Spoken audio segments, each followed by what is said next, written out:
കൊല്ലം മുഖത്തലയിൽ തീപിടുത്തത്തിൽ ഒരാൾ മരിച്ചു. കാവനാട് ചന്ദ്രിക ഭവനിൽ ദയാനിധിയാണ് മരിച്ചത്.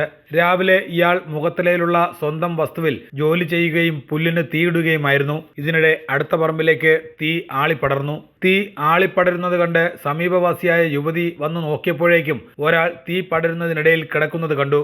ഉടൻ തന്നെ ബഹളം വെച്ച് നാട്ടുകാരെ വിളിച്ചുകൂട്ടുകയായിരുന്നു. മലക്കറി എരിയായിരുന്നു. അപ്പോൾ എരിഞ്ഞോണ്ടിരിക്കുമ്പോൾ അമ്മ വലിമിച്ച് പറഞ്ഞു, അവിടെ എല്ലാം തീ പടരുന്നു, എന്തോ നോക്കാൻ പറഞ്ഞു. ഞങ്ങളങ്ങനെ നോക്കാൻ നേരത്ത് മൊത്തത്തിൽ പടർന്ന് പകുതിയായി. പിന്നെ ഞങ്ങൾ ബക്കറ്റ് എല്ലാം എടുത്തുകൊണ്ട് വന്ന് വെള്ളം കോരി ഒഴിച്ച് അപ്പോൾ ഞങ്ങൾ അണച്ചണച്ച് വന്നപ്പോഴാണ് ഒരാളവിടെ കിടക്കുന്നതായിട്ട് കണ്ടത്. പിന്നെ ഞങ്ങളെല്ലാം കൂടെ വിളിച്ചു കൂവി, നാട്ടുകാരെല്ലാം കൂടെ വന്നു. പിന്നെ ഫയർഫോഴ്സും വന്ന് തീയൊക്കെ അണച്ച്. ഫയർഫോഴ്സ് വരുന്നതിന് മുമ്പ് ഞങ്ങൾ പകുതി എല്ലാം അണച്ച് തീർന്ന ശേഷമാണ് ഫയർഫോഴ്സ് വന്ന് പിന്നെ ബാക്കിയെല്ലാം അവർ അണച്ചു. അപ്പോഴത്തേക്ക് നമുക്ക് ആ ആളെ രക്ഷിക്കാൻ പറ്റിയില്ല. അപ്പോൾ നമുക്ക് അടുത്തെല്ലാം പറ്റില്ല. പുള്ളി ഇങ്ങനെ കത്തിക്കൊണ്ടിരിക്കുന്നത് നമുക്കൊന്നും ചെയ്യാൻ വയ്യ. പിന്നെ നമ്മൾ നാട്ടുകാരെ എല്ലാവരും വിളിച്ചു വരുത്തി. അപ്പോഴത്തേക്ക് എല്ലാവരും കൂടെ വന്ന് പോലീസും ഒക്കെ വന്നപ്പോഴത്തേക്ക് പുള്ളി അറിയാവുന്നതല്ല. പക്ഷെ എല്ലാവരും പറയുന്നു ഇവിടെ കാവനാടുള്ളയാണെന്ന് പറയുന്നു.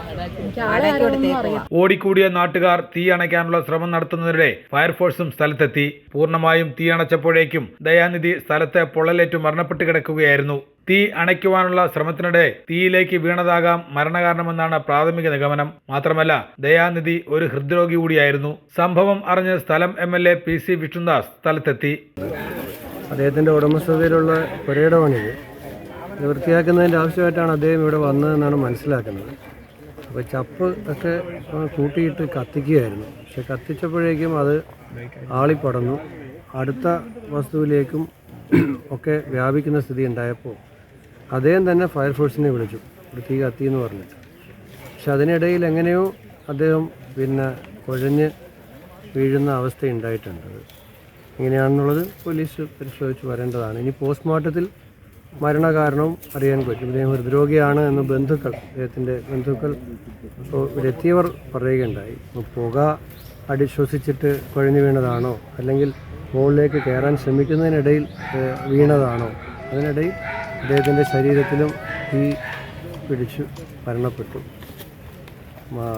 ബന്ധുക്കളൊക്കെ കാവനാട്ടിൽ നിന്ന് വരാനുണ്ട്. അടുത്ത കുറച്ച് ബന്ധുക്കൾ എത്തിയിട്ടുണ്ട്. ഇപ്പോൾ ഫോറൻസിക്കിൻ്റെ പരിശോധന അവർ നടത്തുകയാണ്. പോലീസിൻ്റെ തന്നെ ഫോറൻസിക് വിഭാഗം.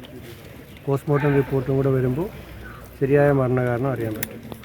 പോലീസ് സ്ഥലത്തെത്തി ഇൻക്വസ്റ്റ് നടപടികൾ പൂർത്തിയാക്കിയ ശേഷം മൃതദേഹം കൊല്ലം ജില്ലാ ആശുപത്രി മോർച്ചറിയിലേക്ക് മാറ്റി.